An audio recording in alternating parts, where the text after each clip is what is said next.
I want to say it took the person that was doing it at least like 4 or 5 business days to kind of like go through all of the different orders, verify all of the information, and then port it into NetSuite.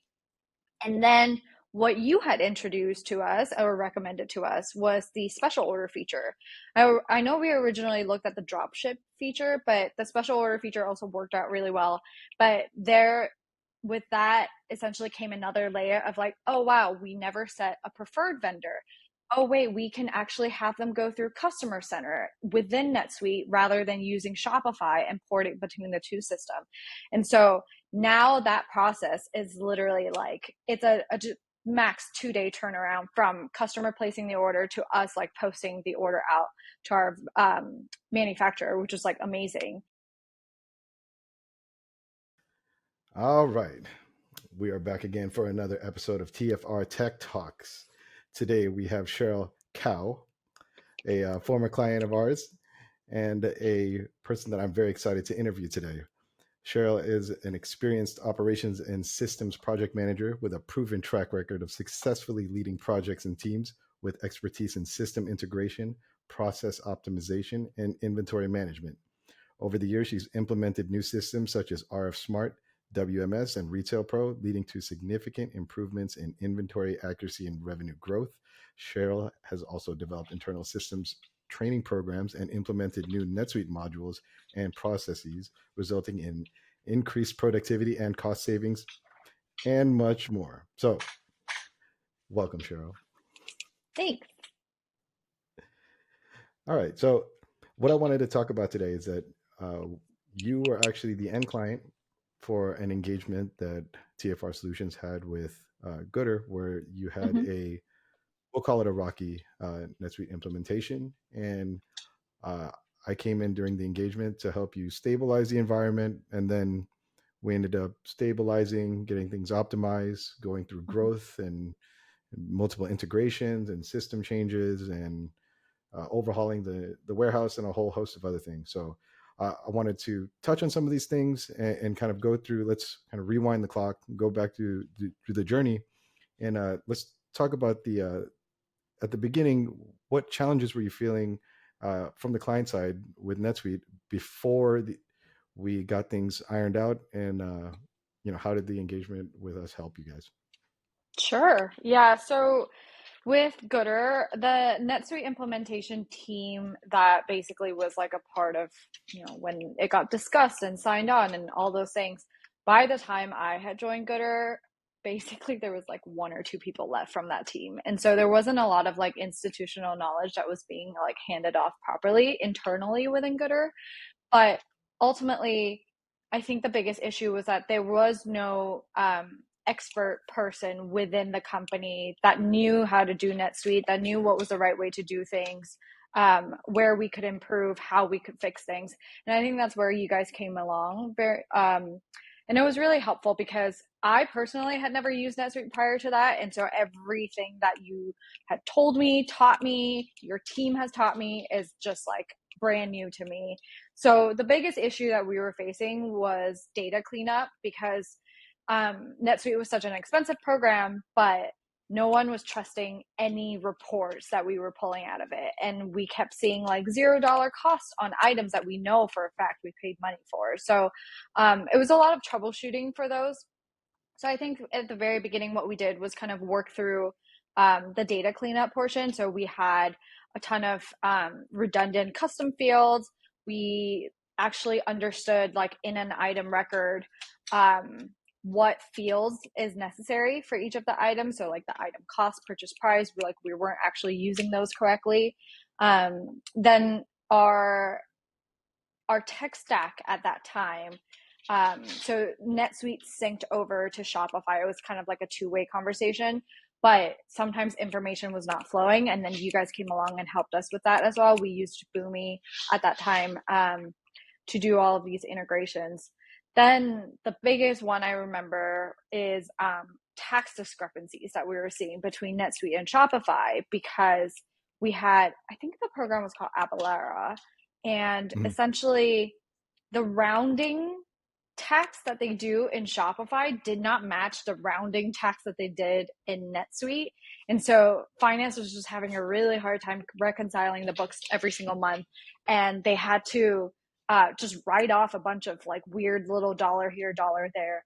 And so that was definitely like the biggest chunk at the very beginning. Oh yeah, I remember that was quite a bit. And I know through a lot of manual process is what it took to get, those things in the right place. But eventually we were able to come up with a more systemized methodology of getting those discrepancies taken care of for the historical things. And then we ended up For fixing sure. the go forward process so that you didn't have to deal with that. And your finance and accounting teams didn't have to deal with those Yeah. annoying discrepancies going forward.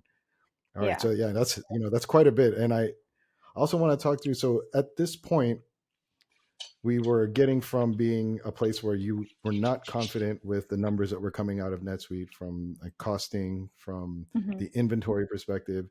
And once we got past a lot of these issues, you got to a more stable place. And then from there, we started working on projects where we looked at other ways of optimizing your use of NetSuite and figuring out what efficiencies can you gain from either configuring things in a different way or even writing some automation workflows and scripts and coming up with new Mm-hmm. processes. So could you go to some of the examples that you recalled through the engagement?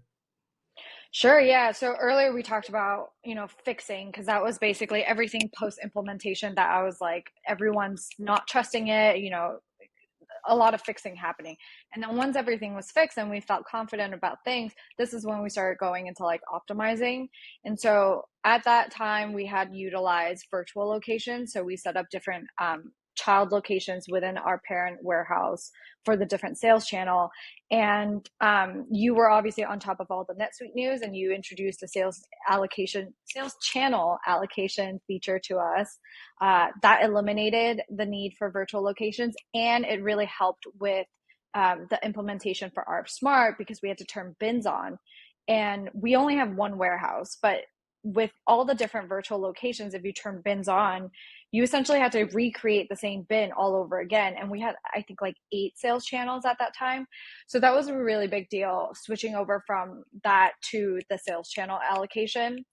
The other one, I think, you mentioned like manual creations of a lot of things. So one of the Boomi connections between Shopify and NetSuite was the clients would essentially create their orders within Shopify, but it would become a draft order. We would have to manually go in and split the order up between vendor A versus vendor B.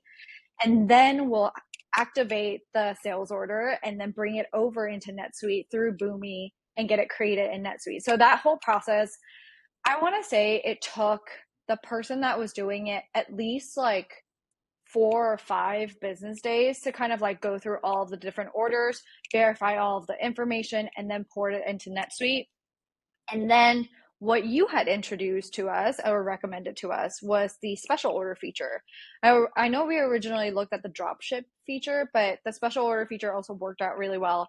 But there, with that, essentially came another layer of like, oh, wow, we never set a preferred vendor. Oh, wait, we can actually have them go through Customer Center within NetSuite rather than using Shopify and porting between the two systems. And so now that process is literally like, it's a max 2-day turnaround from customer placing the order to us like posting the order out to our manufacturer, which is like amazing.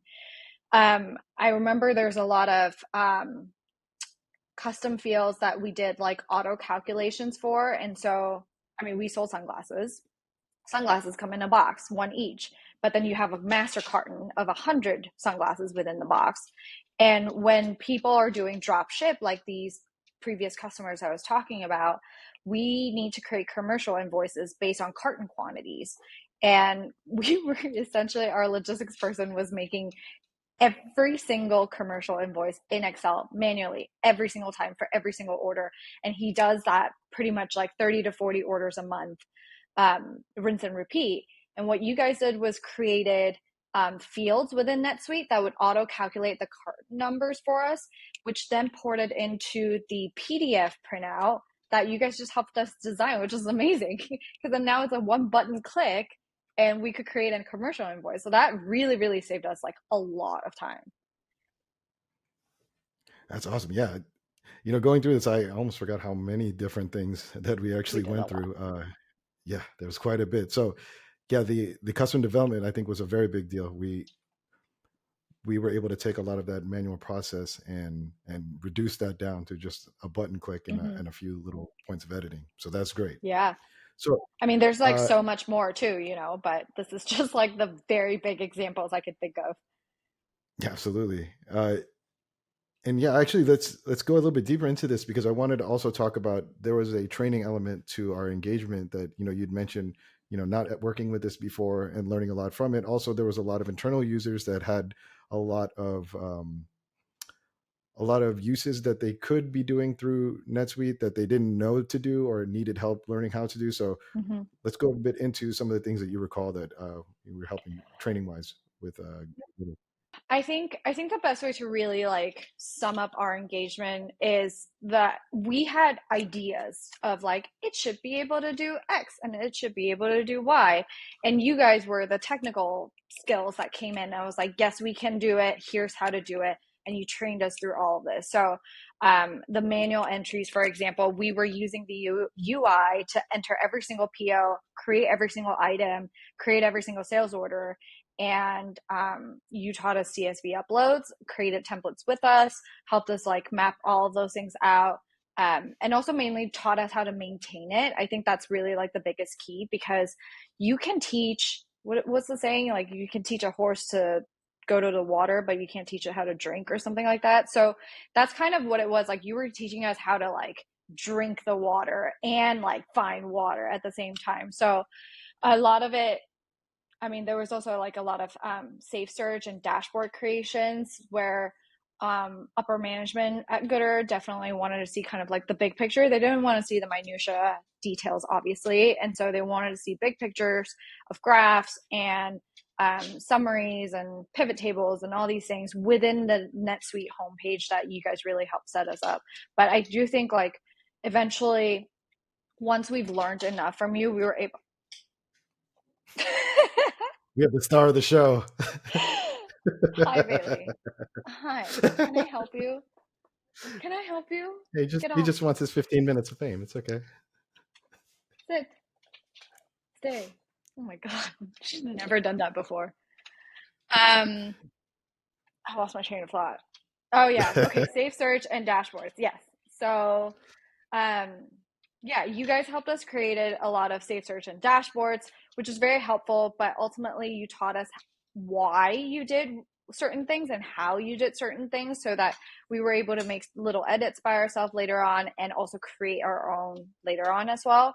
And I really think like that was like the most helpful, and all the documentation that you guys provide. I know we bug you guys on Slack all the time, and you guys would always be very responsive. So that's very, very helpful too. Yeah, of course. One of the guiding philosophies of what we were doing is that I wanted to leave you guys in a better state than we found you, so that a lot of the things that instead of kind of holding it back and just delivering it to you as tickets to sign off on, I much rather prefer teaching you, training you, and you and your team, so that for the things that you could do yourself, you're able to do them and really be self-sufficient as Yeah. not just users but become power users of Yeah. a system like NetSuite that has so much that you can do with it, but it's not really intuitive, especially when you talk about things like safe searches. It takes a lot of um, kind of trial and error or somebody teaching you how to go through it. Because if you just try to jump in there, I know there's a lot that doesn't really make a lot of logical sense if you're just Yeah. going in blind. So, yeah, I had a really good experience with you and your team and being able to hand those things off and seeing everybody kind of take their take things from where they were to where they are and moving forward with being self-sufficient was a big deal. So let me ask you a couple of things too, now that we're talking about kind of the things that we learned that you know we've we went through a lot, and there's some things I want to ask you about related to, do you have some best NetSuite best practices that you would like to pass on to other clients in the space that you learned from your time with Goodr? Oh yeah, 100%. Number one, clean data is so, so important, top priority. Um, think about what the fields you've created would result into being displayed within a report, if that makes sense. So always think almost like backwards. When you create a custom field, like yes, freeform text is great because you can, put in so much data, but somebody could put like teacher versus teachers, and then now you have two data points. And so using drop down values is a really, really good one. Data validation, actually literally assigning someone to validate data on a weekly, bi-weekly, monthly basis is also very helpful. Just make sure there's no snowballing of mistakes that, just go. It can get really, really messy if you don't clean up regularly. So it's like dusting your house, and ultimately, I think for us, I I feel like the less customization, definitely the better. Trying to use more native NetSuite tools, such as like the sales channel allocation feature you told us about, the special order one, rather than using like the integration. Um, and just automating things too. That's probably the third one. Automating things through scriptings and workflows. Um, that can prevent human error. So an example that we had was we had we ended up with two sales channel fields, right, on a sales order, because we had the actual native sales channel field that was from the sales channel allocation. And then we had originally created our own custom segment to indicate a sales channel. And I didn't want to have poor data or unclean data. And so I had you guys script that whatever that they had selected for the old sales channel, because that's, their habit, like they know what to pick for that one, would automatically select the correct one with the new sales channel. This way we can have correct data points for both. So those three things: clean data, less customization, automation. Those are the big ones. Fantastic. Thanks for the tips. And just to touch on some of those, the clean data is one that we place a high emphasis on because we know that that's the basis for which decisions are made for the business. So, Mm-hmm. garbage in, garbage out. But beyond that, finding ways to make it less cumbersome for you to get that clean data out of the system is kind of the front and the back end of what we were working on. And for the less customization, it's also a guiding philosophy that if it's something we can do with native functionality or we can improve with better process, we try to do it that way so that we limit the amount of technical debt that's necessary when NetSuite updates, 2 times a year as a SaaS product. Oh, And yeah. relating to automation, one of the things that uh, we like to do is take a look at what's the way that we can create automation in a way that augments what your team is doing without adding cumbersome or annoying aspects to it. So that's why, when Yeah. we came up with a solution, it was, well, they can continue doing things the way that they were doing them, but we put a piece of automation in place so that it would give you the data point you needed without having to retrain people and confuse them unnecessarily. Right. So Yeah, I mean, let me, human error just it's very common, like we're humans, we make mistakes. People click the wrong button all the time or type in the wrong key. And so trying to prevent as much human error as you can through the system itself is really key.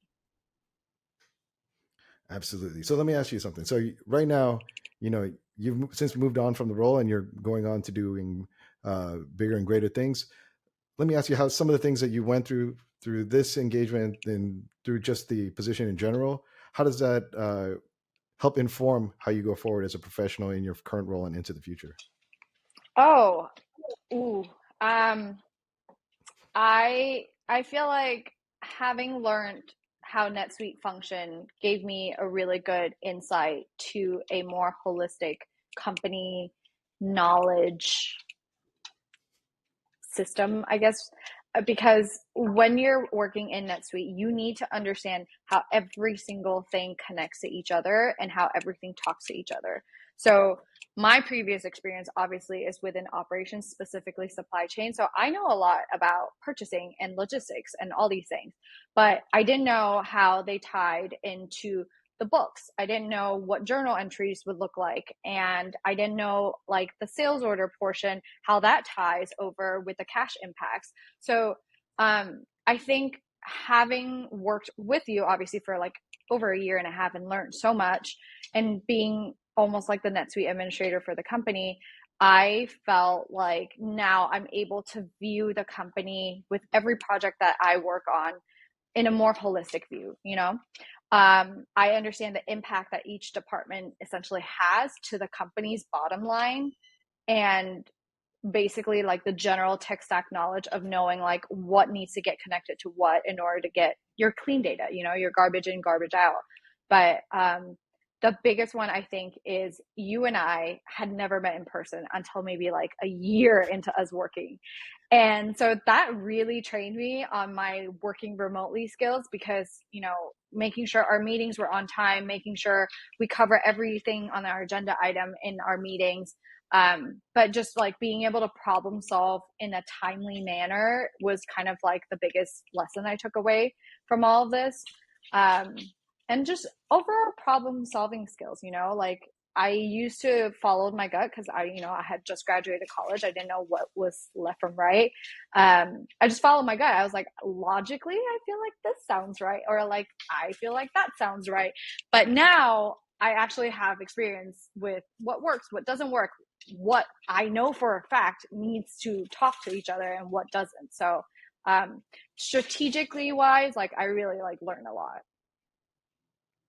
Yeah, that's great. And I think now and going into the future, you had the experience of being on the front lines and doing all of the even the data entry into a lot of the things that needed to happen and needs to get fixed. But then now you're able to zoom out and get that bird's eye view and that macro sense for Exactly. how all of these things fit together, which Yeah. I think will serve you very well as you move on in your career. Yeah. Uh, I actually don't have any other topics I wanted to cover with you right now. I think we did a great job of getting to all of them. Can you tell the folks where they can find you? Is there somewhere you want them to be able to reach out to you? Yeah, I mean, I'm on LinkedIn. Feel free to add me on LinkedIn. I don't really post much, but you can see all the people that I like their posts of, so you can see those. Okay, that's great. All right. Well, thanks everybody for tuning in. We had another great episode. Thank you, Cheryl. And for the record, it was a pleasure working with you, and I hope we get the opportunity to work again in the future. Best of luck to you. Thanks. You too.